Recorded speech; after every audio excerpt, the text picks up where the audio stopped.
الحمد لله. اللهم صل على محمد وعلى ال محمد. يقول الله تعالى: أعوذ بالله من الشيطان الرجيم.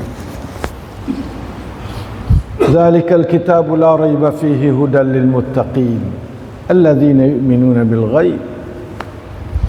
Masya Allah, Quran ni hudan lil muttaqin. Kalau orang tak muttaqin tak boleh dapat pimpin daripada Quran. Ghairul muttaqin la yahtaduna bi hadiyil Quran. لأن القرآن ذلك الكتاب لا ريب فيه هدى للمتقين فقط. Siapa dia muttaqin? Mula dengan alladzina yu'minuna bil ghaib, mula-mula sekali. Masya Allah, muttaqin bukan tamadan, bukan orang ada mata zahir, tak, orang ada mata hati. Nak tengok al-ghaib, nak tengok mata hati.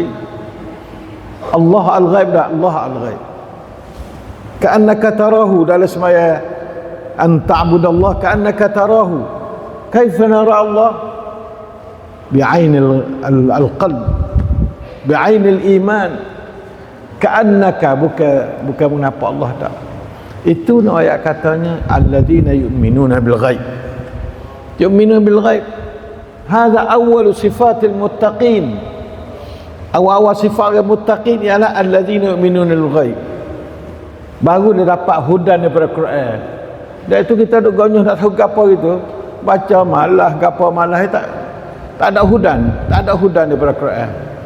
Jadi tak sewa halaqah Quran, tak se gapo tak se.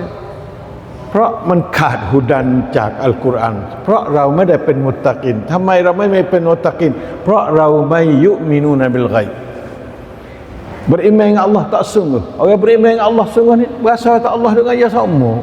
Itu mana sungguh. Berasa tak Allah dak sekalian ya semua. Kerana Allah tak ada. Kalau tak sampai situ mana dak bohong dengan Allah Taala. Bohong dengan Allah Taala. Jangan bohong dengan Allah Taala dah.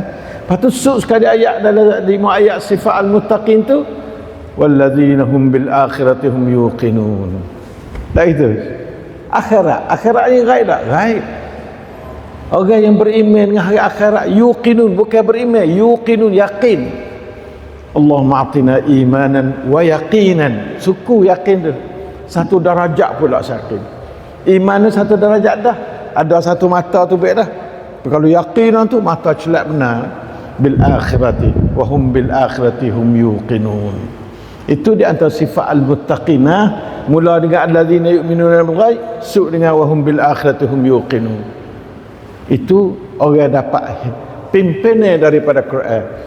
ถ้าไม่อย่างนั้นมันก็กุรอานไม่ไหวจะพาคนแบบนั้นกุรอานคนพาคนที่มียุมินุบิลฆอยบแล้วก็สุดท้ายไปด้วยwabil akhiratuhum yuqin. Yakin ke akhirat. Segala gerak-gerik kita ni akhirat.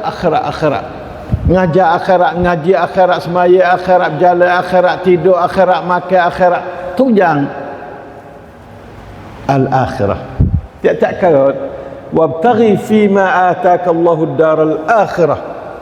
Ikut perkara hak mu akhirnya jadi ambil boleh sehat akhirat. Jangan untuk dunia saja.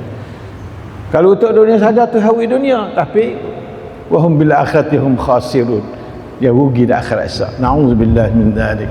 اللهم وفقنا لأن نكون من عبادك المؤمنين الصادقين المتقين المتيقنين برحمتك يا أرحم الراحمين. اللهم اهدنا بالقرآن واجعلنا من المهتدين بهدي القرآن برحمتك يا أرحم الراحمين. صلى الله على نبينا محمد وعلى آله وصحبه وسلم والحمد لله رب العالمين.